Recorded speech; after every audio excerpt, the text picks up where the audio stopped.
Olá, queridos, bom dia, boa tarde, boa noite, que Deus te abençoe. E aí, tem gostado dos devocionais?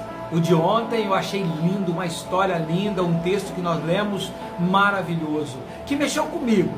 Saiba que para que eu traga uma palavra para vocês aqui, Deus sempre fala comigo primeiro.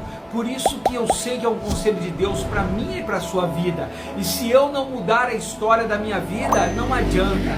Desculpa o barulho, queridos, eu estou tendo que fazer hoje com a porta aberta, está muito calor aqui. E o celular esquenta, acaba desligando, então a porta está um pouquinho aberta. Então se o barulho atrapalhar um pouquinho aí, me perdoa, tá bom? Mas vamos lá, porque Deus tem algo grandioso para fazer na nossa vida. A palavra de Deus hoje está em Mateus 26, versículo 39, um texto lindo, dá para tirar várias histórias desse texto, várias lições desse texto. Diz assim, ó: adiantando-se um pouco, prostrou-se sobre o seu rosto, orando e dizendo: meu Pai, se possível, passa de mim esse cálice. Todavia, não seja como eu quero, e sim como tu queres. Que essa palavra é linda. Vamos para o contexto dessa história, desse episódio. Jesus tinha ido ao monte Getsêmani orar. Ele estava angustiado, desesperado, sentindo a dor, sentindo a presença da sua morte. Ele leva contigo Pedro, Tiago e João, seus 3 discípulos inseparáveis, para orar com ele. E os discípulos, ele chega no monte, ele não queria demonstrar para os seus discípulos a fraqueza, não queria demonstrar o choro dele, porque Lucas mesmo diz que o suor dele chegou a se transformar em sangue. Hebreus fala que ele chorava. E aí ele não queria que seus discípulos vissem ele nessa situação. Então ele pede para que os 3 fiquem um pouco afastados e ele começa a orar. Quando ele começa a orar, ele começa a sentir angústia, o desespero na alma. Sabe aquele desespero, queridos, que às vezes assola a nossa alma?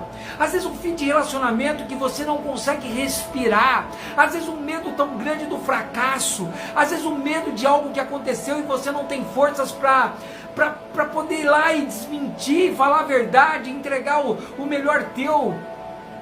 Queridos, ele estava desesperado.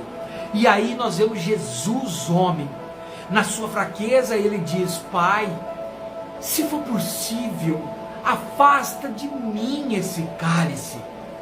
Nessa hora ele dá uma ele sente a sua natureza humana, por isso ele era 100% homem, 100% Deus. E ele sente que a dor, que a angústia, que o sufoco estava muito grande. Grande, que ele transpirava sangue. Mas ele tinha que seguir aquela caminhada, senão eu e você hoje não teríamos para onde ir. Nosso futuro já teria traçado e seria no fogo eterno. Mas ele sabia que ele tinha que ajudar eu e você hoje. Então ele termina a frase dizendo assim, ó: todavia, ou seja, porém, Pai, mas não seja feita essa vontade que o ser humano, que o homem está pedindo aqui, mas seja feito a tua vontade. A lição que nós tiramos desse texto é que sim, muitas vezes a angústia nos pega, a angústia nos acomete, o desespero, o sufoco, a depressão, o pânico, ele invade a nossa alma, e em alguns casos nos leva até pensar em suicídio.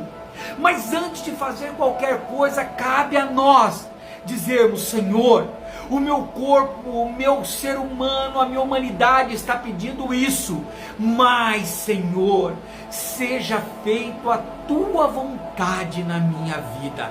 E você verá o agir de Deus, a mão de Deus te socorrer, o alívio do Espírito Santo inundar a tua alma. Talvez seja agora, neste momento, este momento de você fazer essa oração. Fala para Deus com sinceridade: Senhor, a minha vontade é acabar com tudo, mas que não seja feito a minha vontade, sim a tua, porque a tua vontade é perfeita, boa e agradável. Amém e amém.